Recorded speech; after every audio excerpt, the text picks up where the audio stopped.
Good morning, Bermuda.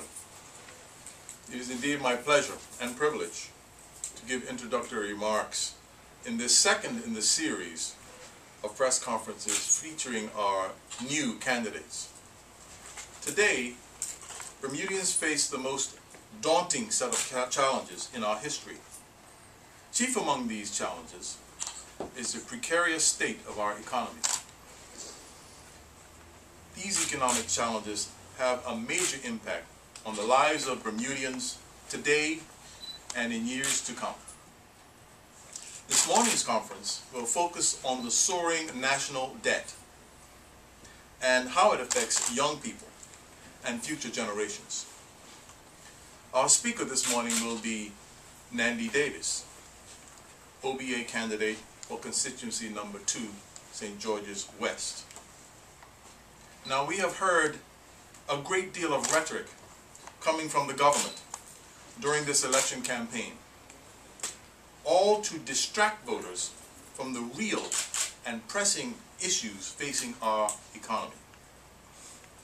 None of it addresses their record of stewardship of the people's money.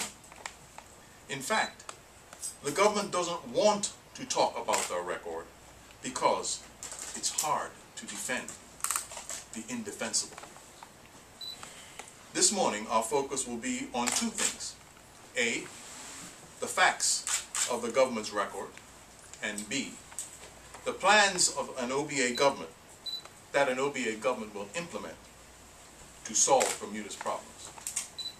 All of this from the perspective of the younger voters of Bermuda. I now turn it over to Nandy. Thank you, Bob.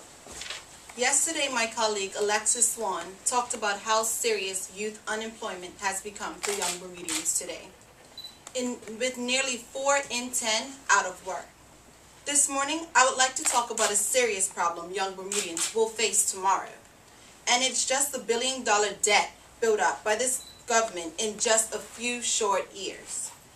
A lot of people talk about the debt as government debt, but it's really the people's debt, because we are ultimately responsible for paying it off in forms of taxes.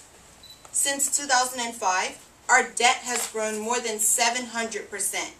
It is now approaching $1.5 billion, which is a lot for 60,000 people. But it's going to get worse. For the 5th straight year, the government is spending more than it takes in, and it's now borrowing to pay people's salaries and operating expenses. That's like a householder borrowing to pay for groceries. It's not sustainable. Borrowing so much money also costs a lot of money. This year, the government is spending at least $85 million to foreign creditors just to pay for the interest on its debt. That's a huge amount of money. Debt interest payments are now one of the largest single spending items in the government's budget, behind education and health care. They are the reason the government has been cutting back important public services. They're why teachers have been laid off. They're why fewer police are on the streets, why Sunshine League was closed, why Mirrors was cut back, and why the Family Center is getting less support.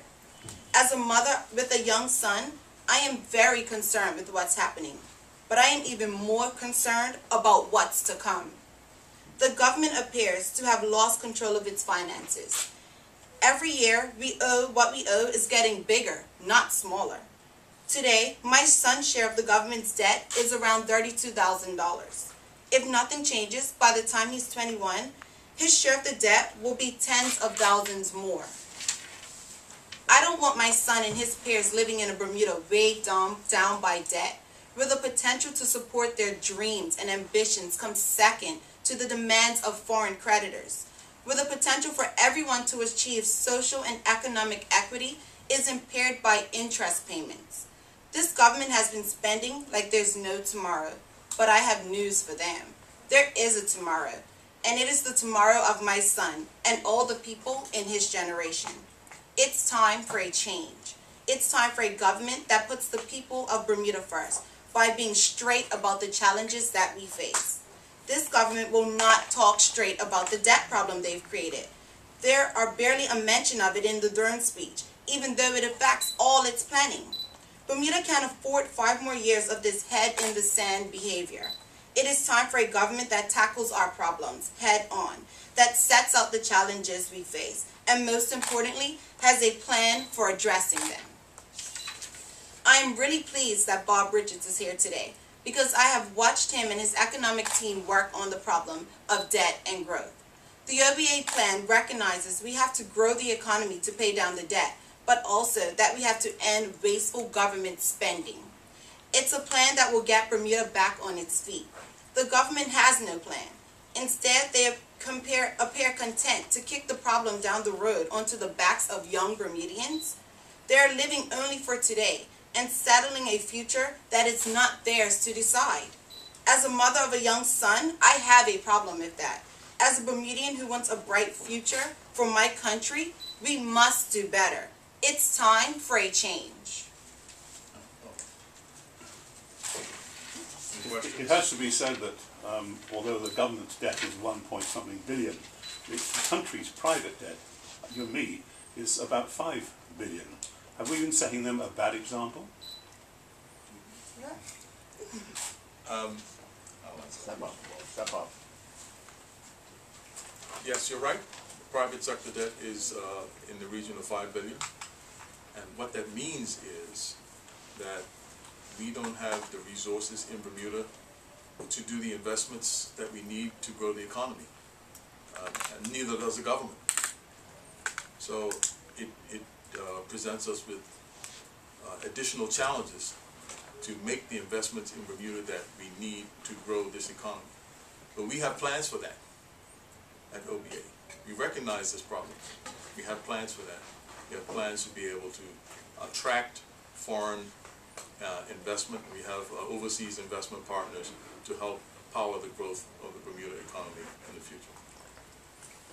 Mr. Richards, I think recently the Premier raised the debt ceiling, I think $2 billion. Do you foresee that ceiling being further raised based on the current trend? If we keep going the way we're going, there's going to be no end to this. And that's why we need a change. Are you committing not to raise the debt ceiling? No, I'm not. Ms. Davis. I was talking to the Parliamentary Registrar yesterday, who said that 35% of the people who are not registered are actually between the ages of 18 to 29. Does that concern you at all, and why do you think that is? It is a concern for me. As young Bermudians, everyone needs to know that we do have a voice. And, you know, every potential vote is a vote that matters. So hopefully, well, young people are actually being on board with the OBA and becoming more in tune with what's happening in Bermuda. And next election, we'll see more of those numbers going up because people are concerned with their future. Right, but they're not clearly not that interested in participating in this election. No, because they've But lost is that faith. important to young people? It is important. Could I ask Mr. Barron a question? I didn't mean to block the issue. Just while I Brian, have I'm you. clearly the budget expert for the one meeting. No, I'm afraid it's last night's shooting I was going to bring up.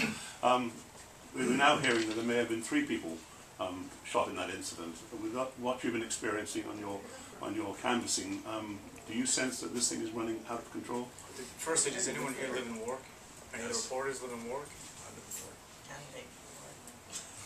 Yeah, you should be taking that, lady. The community of Warwick is shaken right now, and they're deeply concerned about what happened last night.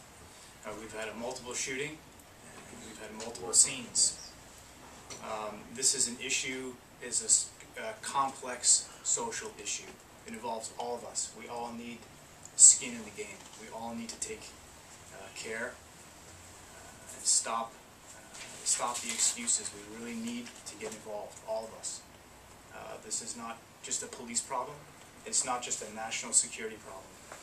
This is a community problem.